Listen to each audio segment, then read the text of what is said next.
pembahasan kita berikutnya adalah imamatul a'ma. Orang buta menjadi imam. Nah, ini pembahasan kita sekarang. Terkait orang buta menjadi imam, tentu di sini yang dimaksud buta adalah buta mata, bukan buta huruf, bukan buta mata hati. Tetapi yang dimaksud adalah buta mata. Karena ada buta ini juga buta huruf.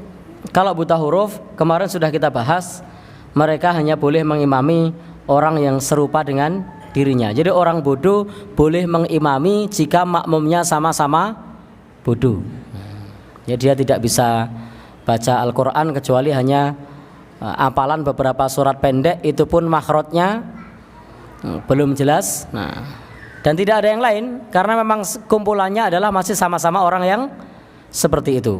Maka dalam hal ini boleh, karena tidak memungkinkan mencari imam yang baik. Nah, untuk imam yang buta, di zaman Nabi SAW ada seorang yang buta. Kita sudah sama-sama tahu, yaitu Abdullah ibn Ummi Maktum. Beliau adalah seorang yang buta yang ada di Madinah. Meskipun beliau seorang yang buta, tetapi beliau ini senantiasa komitmen untuk menegakkan ibadah sholat jamaah di masjid, dan pernah minta keringanan kepada Rasulullah SAW. Tetapi kemudian Rasul bertanya, hal sami'tan nida, apakah kamu masih mendengar suara adzan? Jawabannya, masih mendengar suara panggilan adzan.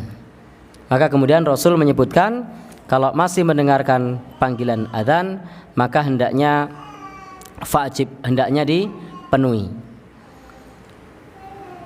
Maka ini menjadikan beliau, meskipun seorang yang buta, yang tidak ada yang menuntunnya menuju masjid karena masih mendengar suara adzan, maka beliau diwajibkan oleh Rasulullah SAW untuk menunaikan ibadah sholat berjamaah.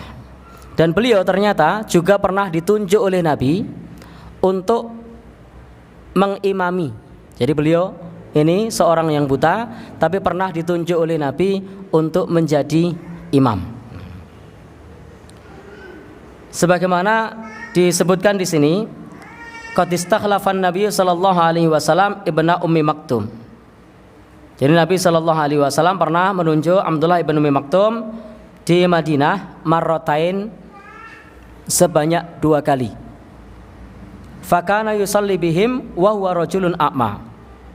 Maka Abdullah ibn Ummi Maktum ini menjadi imam padahal dia adalah seorang yang buta. Maka menunjukkan orang buta, kalau dia memang punya kapasitas dan punya kemampuan, maka dia boleh menjadi imam.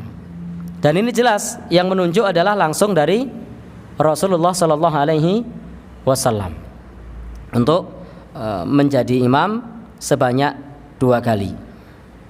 Maka ini menjadi satu pegangan bagi kita, bolehnya orang yang buta, yang paham, yang dia punya kapasitas untuk ngimami, maka dia boleh menjadi imam. Meskipun di sana banyak atau ada orang-orang yang normal secara fisik. Nah, bab berikutnya imamatul mafdul.